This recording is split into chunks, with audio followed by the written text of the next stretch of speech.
കരളിലായി ചൊന്ന് കണ്ടില്ലേ രാമദേവനെ കരളിലാഴ്ന്ന ചന്തം ഹൃദയത്തിൽ ചേർത്തു വയ്ക്കുവാൻ ഞാൻ കൊതിച്ചു ദേവാ.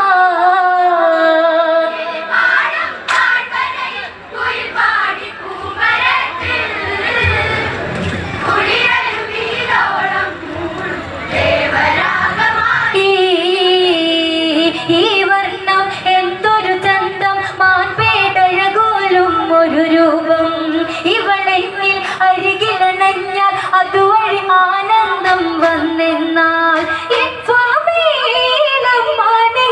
കാഴ്ച വയ്ക്കൂ ഈ ജന്മം ഈ സന്നിധിയിൽ തൊഴുതു നിൽപ്പു